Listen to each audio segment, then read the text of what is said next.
Siapakah Insinyur Solah Atia ini? Mengapa kematian beliau menggemparkan Kairo? Dengan pemakamannya yang dihadiri lebih dari 1,5 juta orang. Mari kita simak kisah dari Asosiasi Universitas Islam Mesir ini.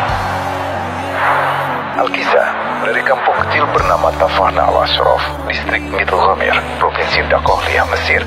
Ada 9 orang sarjana miskin lulusan fakultas pertanian. Lalu mereka pun sepakat membuat sebuah peternakan unggas sembari mencari mitra ke-10.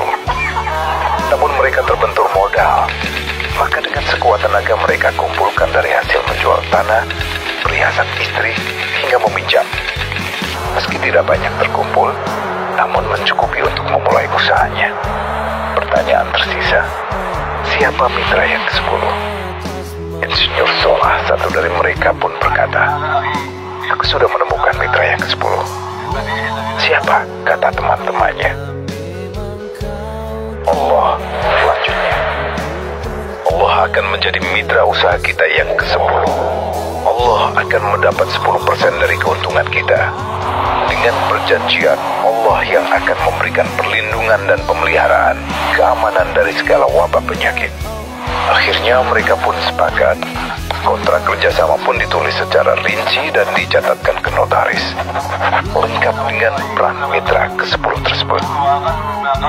Tak disangka, setelah 1 musim bisnis mereka langsung meroket, jauh dari yang dibayangkan sebelumnya. Lalu mereka pun kembali bersepakat menambah jatah keuntungan mitra ke-10 menjadi 20% di musim kedua, dan begitu seterusnya hingga mencapai 50%. Lalu bagaimana keuntungan mitra ke-10 itu dialokasikan? Dimulai dengan membangun sekolah dasar Islam putra, lalu lanjut putri, kemudian sekolah menengah putra, kemudian putri, tambah lagi madrasah alia putra, lalu putri. Tapi karena keuntungan terus membanjir, akhirnya dibentuklah Baitul Mal. Dan mereka pun mengajukan ke pemerintah untuk membangun universitas di kampung. Awalnya ditolak dengan alasan tiadanya akses bagi para mahasiswa. Tak berapa lama mereka pun mengajukan pembangunan universitas lengkap dengan stasiun kereta beserta jalurnya dengan biaya mandiri.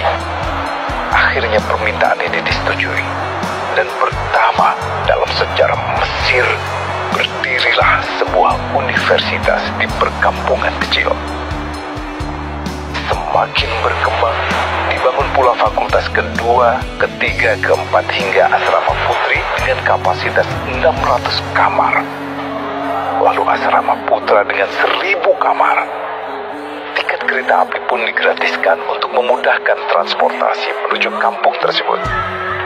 Tak cukup hanya itu, dibangun Baitul Mal berikutnya hingga hilang kemiskinan di daerah tersebut.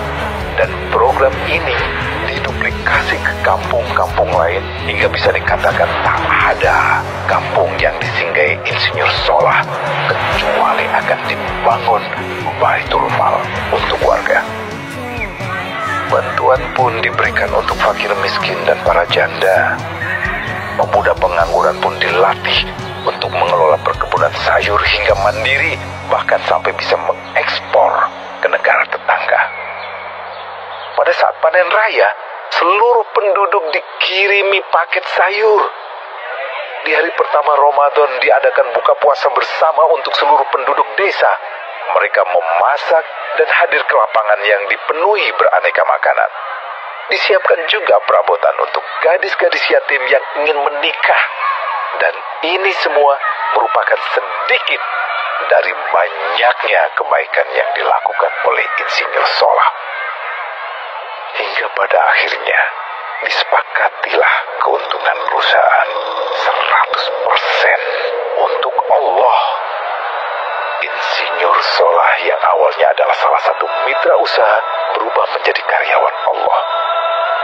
Dia hanya menerima gaji, namun dia memberikan Tuhannya syarat agar membuatnya hanya butuh kepadanya dan hanya meminta kepadanya. Inilah sosok Insinyur Solah Atia, aktor utama kisah menakjubkan ini. Keikhlasannya membuat ia sama sekali menolak terkenal di media massa. Dan kini meski orang yang melibatkan Allah ke dalam bisnisnya ini telah wafat, terbayang seluruh amal jariahnya yang selalu mengalir untuknya. Masya Allah. Pertanyaannya, akankah ini hanya menjadi sebatas kisah saja? Atau menjadi teladan bagi kita untuk mengikuti jejaknya?